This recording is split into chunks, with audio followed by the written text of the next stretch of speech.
इस एपिसोड के स्टार्ट में हम लोग देखते हैं नोटिफिकेशन आता है, आपने एक बॉम्ब खरीदा है। ली पूछता है अंकल नान क्या आप वाकई बदला लेना चाहते हैं। अंकल नान बताता है हाँ, चाहे इसके लिए मुझे मरना ही क्यों ना पड़े। फिर ली एक बटन को निकालता है और कहता है ठीक है इसे पहन लो।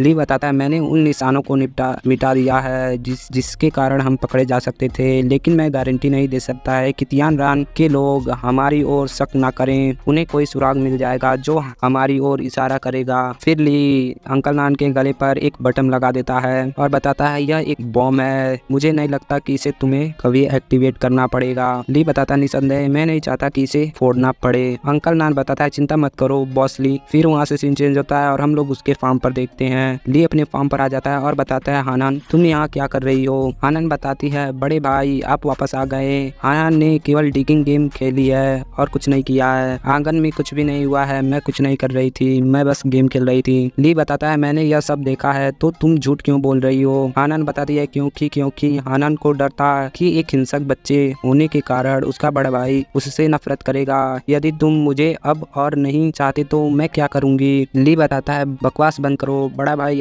हानन को कैसे नहीं चाहता। हानन बताती है लेकिन हानन ने किसी को मार डाला। ली बताता है इससे कोई फर्क नहीं पड़ता कि तुम क्या गलती करती हो, मैं तुम्हारे साथ रहूंगा आरंभ से अंत तक, तुम मेरे परिवार के एक इम्पोर्टेंट सदस्य हो। ली बताता दरअसल बड़े भाई को यह देखकर बहुत खुशी हुई कि हानन अपनी सुरक्षा करना जानती है। हानन को बस खुद को और इम्प्रूव करना है और बड़ा भाई भी तुम्हारा मदद करेगा। ली पूछता है आप उन बुरे इरादे वाले लोगों को निपटाकर बहुत अच्छा काम किया है। यदि हम दूसरों को नुकसान नहीं पहुंचाते तो दूसरे लोग हमें नुकसान पहुंचा सकते हैं, हमें उनसे सतर्क रहना चाहिए। हानन कहती है जो कोई भी बिग ब्रदर को धमकाने की हिम्मत करेगा मैं उसका सिर फोड़ दूंगी। ली भी हंसने लगता है। ली बताता है तुम्हारा मतलब है कि आपने उन लोगों को लाल रंग में देखा और इससे आपको उनसे नफरत होने लगी, तो फिर आपने उनके सिर उड़ाने का आदेश ही दे दिया। हानन कहती हाँ, यहाँ तक कि उन्होंने गेट पर भी हमला किया और तोड़ने की कोशिश की और मुझे कार्टून देखने से रोक दिया। हानन बताती है हानन को उस तरह के रंग पसंद नहीं है, यह बहुत परेशान करने वाला है। ली बताता है तो फिर क्या उन लोगों के अलावा दूसरों के पास भी रंग होता है। हानन बताती हाँ, बिग ब्रदर का रंग नीला है और जियाओ का रंग हरा और साथ ही में ब्रदर जियाओ तियान का रंग भी लाल है और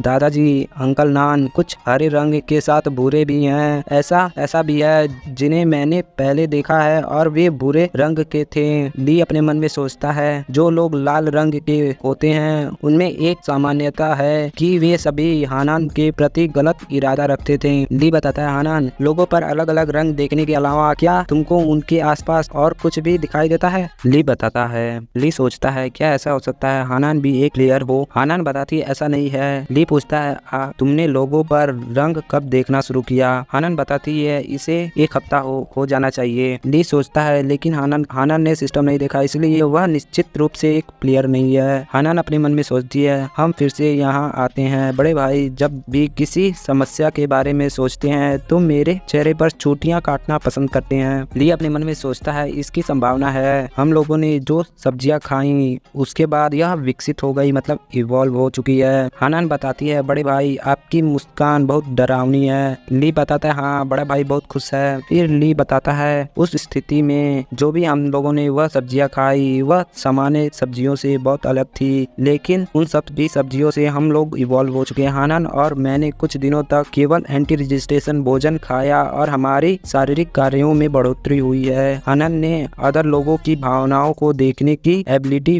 विकसित की है। ली बताता है यह एक निकट कार्यक्रम की तरह है। हानन अपने मन में सोचती है आउच मेरा गाल सूज जाएगा। ली सोचता है मेरे डिजिटल एबिलिटी को आई ऑफ ट्रूथ कहा जाता है और हानन की एबिलिटी लोगों की अच्छाई और बुराई देख सकती है। ली बताता है हानन से यह बहुत अच्छा है हानन, तुम्हारी एबिलिटी बहुत यूजफुल है। हानन बताती है क्या हानन भविष्य में मदद कर पाएगी। ली बताता है बिल्कुल, यदि भविष्य में तुम किसी को भी लाल रंग में देखते हो तो तुम्हें बड़े भाई को जरूर बताना है, तुम मेरे सबसे मजबूत सहायक हो। हानन भी वहाँ पर खुश हो जाती है। फिर ली बताता है क्या तुमको भूख लगी है, बड़ा भाई तुम्हारे लिए कुछ खाना बनाने जा रहा है। फिर ली कुछ खाना को बना देता है और बताता है हानन अंकल नान अब हमारे साथ रहेंगे, अंकल नान भी खेती के काम में हमारी मदद कर सकते हैं। अंकल नान बताता है हालांकि मेरी अभी तक स्थिति के बारे में ज्यादा जानकारी नहीं है, मैं वही करूँगा जो तुम कहोगे। हानन बताती है दादाजी कहाँ रहेंगे करेंगे। अंकल नान बताता है मैं बस रहने के लिए गेट पर एक झोपड़ी बनाऊंगा और गेट पर नजर रखूंगा। हानन बताती है यदि अंकल नान हमारे साथ रहने वाले हैं तो ब्रदर जियाओ तियान कहाँ है? अंकल नान बताता है वह अपने पापों का प्रायश्चित करने के लिए दूसरी दुनिया में चला गया। हानन बताती है ऐसा लगता है कि जो लोग लाल रंग में चमक रहे हैं और मेरे बड़े भाई को धमकाना चाहते हैं वे अधिक समय तक जीवित नहीं रहेंगे। हानन बड़ी क्रीपी स्माइल देते हुए बताती है जो भी बिग ब्रदर को और जियाओ हाई को धमकाने की हिम्मत करेगा मैं और दाई भाई उसका सर फोड़ देंगे। ली बताता है तुम बहुत होशियार बच्ची हो, अब खाने पर ध्यान दो। अंकल नान अपने मन में सोचता है हाँ अभी जो हो रहा है उससे बुरा कुछ नहीं हो सकता और क्या मेरे हाथ पहले से ही खून से रंगे हुए हैं। अब मुझे चिंता करने की कोई बात नहीं, जब तक मैं अपने बेटे का बदला नहीं ले लेता मैं बॉस ली के साथ रहूंगा। फिर वहाँ से सीन चेंज होता है और एक पर्सन को हम देखते हैं जो कि न्यूज देख रहा होता है। न्यूज में बताया जाता है डिस्ट्रक्शन के सीजन के बाद आज 15वां दिन है और अभी तक टोटल 38.6 मिलियन लोग मर चुके हैं और इस शहर में 4.7 मिलियन लोग मर चुके हैं। वर्तमान में सिंघाई गवर्नमेंट सक्रिय रूप से अनाज भंडार को जारी कर रही है। मिट्टी के बना खेती तकनीकी को भी बड़े पैमाने पर फैला रही है गवर्नमेंट और कृपया सभी लोग घबराएं नहीं, ऐसा न्यूज में बताया जाता है। फिर वह पर्सन अपनी टीवी को बंद कर देता है। पीछे से एक पर्सन आता है और बताता है पिताजी मैं आपके लिए क्या कर सकता हूँ। उसका डैड बताता है क्या तुमने रेन जियाओ की रिपोर्ट पढ़ी है? यह पर्सन बताता है मैंने उसे देखा है, लियांग मर चुका है। उसका डैड बताता है हाँ वह जवान लड़का अच्छा कमाने वाला था, यह कितनी शर्मनाक की बात है। अब म्यूटेशन प्रक्रिया में तेजी आ गई है। सैन्य बल और हेडक्वार्टर ने दक्षिण सीमा के पहाड़ों में एक LV5 म्यूटेशन जानवर को पकड़ लिया है। यह पर्सन बताता है क्या LV5 म्यूटेशन जानवर विकसित हो गया? फिर हमें इसका नाम बताया जाता है, इसका नाम बाई जियांग होता है जो कि एक साइंटिस्ट होता है। वह बताता है बाई बताता है अब हम जिस स्तर के म्यूटेशन जानवर पर रिसर्च कर रहे थे वह LV3 का है, यह तो उससे भी 2 लेवल आगे का है। उसका डैड बताता है गहरे जंगलों में हमें वह म्यूटेशन जानवर मिला है जिसे मिलिट्री द्वारा काफी दिक्कतों के साथ पकड़ लिया गया है। यहाँ तक कि सबसे निचले स्तर की प्रजाति भी एक दूसरे को नरभक्षी बना देती है जिससे म्यूटेशन की तीव्रता और भी बढ़ जाती है। उसका डैड बताता है मानव जाति की वर्तमान समस्या म्यूटेशन है, इसे जल्दी से कंट्रोल करना होगा। वह बताता है तो तुम वहाँ प्रयोगशाला पर कब्जा कर लो। रेन जियाओ ने पाया कि लियांग त्युंग के गुप्त प्रयोगों में कई दिलचस्प तकनीकों का इस्तेमाल किया गया था। हमारे पास जो कुछ है उसके साथ इसे जोड़ दो और जल्दी से जल्दी वायरस निकालना जारी करो। बाई कहता है हाँ और फिर वहाँ से चला जाता है। फिर अगला सीन रैन को दिखाया जाता है। रैन अपने मन में सोचती है उन 2 दिनों से पहले के रिकॉर्ड पूरी तरह से सामान्य थे, इसलिए ऐसा लगता है कि उनकी मौत का कारण उन 2 दिनों के भीतर था, लेकिन उन 2 दिनों की निगरानी रिकॉर्ड भी लियांग द्वारा हटा दिया गया है। अभी इसके बारे में सोचने का कोई मतलब नहीं है, मुझे अभी भी एक नए व्यक्ति का स्वागत करना है। फिर वह वहाँ से चली जाती है। फिर अगला सीन एक बाई का होता है जो कि आ जाता है रैन के पास। रैन बताती है रिसर्चर बाई दक्षिण हिस्से में आपका स्वागत है। बाई बताता है नमस्ते मैं बाई जियांग हूँ। रैन बताती है मैं रैन जियांग हूँ, आपसे मिलकर अच्छा लगा।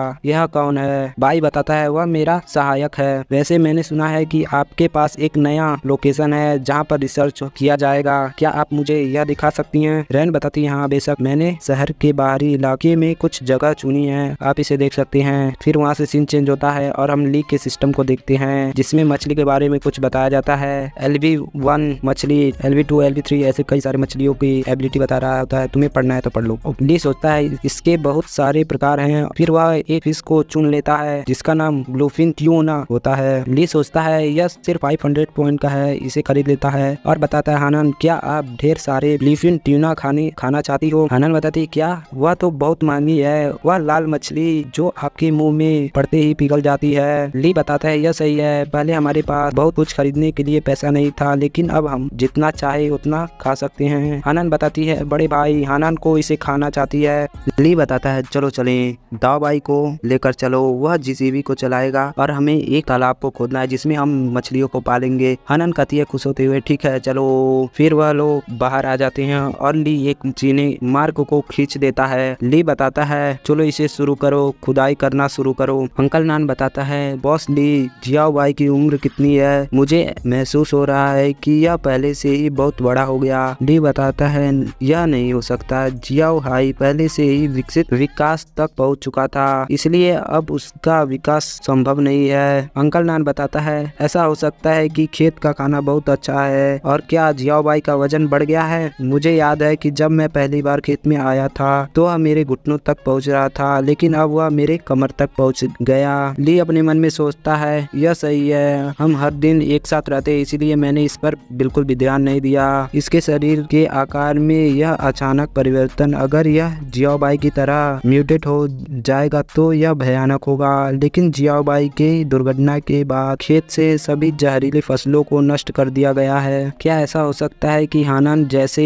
हानान की तरह यह भी विकसित हुआ है? ली अपने मन में सोचता है मुझे इस पर नजर रखनी होगी, नहीं तो फिर से कुछ गड़बड़ हो जाएगी। तभी नोटिफिकेशन आता है, ली तुमसे कोई मिलने आया है। ली अपने मन में सोचता है यह फिर से कौन है। फिर हम लोग गेट के बाहर देखते हैं, नोटिफिकेशन आ रहा होता है कि तुमसे मिलने 2 मैन और एक लेडीज आई हैं, डेंजर लेवल 8 है। रैन पूछती है रिसर्चर बाई क्या आपको वास्तव में मेरे द्वारा चुने गए नए लोकेशन की जांच करने की आवश्यकता नहीं है? इसमें बेहतर उपकरण और बेहतर सुरक्षा है। बाई बताता है इस फार्म की स्थिति बहुत अच्छी है और इसका आकार भी पर्याप्त है और सुरक्षा और उपकरणों के संबंध में हम खेत खरीदने के बाद इन्हें वापस से लगा देंगे। मैं इस जगह से बहुत संतुष्ट हूँ। रैन बताती है ठीक है जैसी आपकी इच्छा। रैन अपने मन में सोचती है हालांकि यह आदमी मुस्कुरा रहा है लेकिन उसके बात करने का तरीका वाकई बहुत मुश्किल है। उन्होंने उन कुछ स्थानों पर भी ध्यान नहीं दिया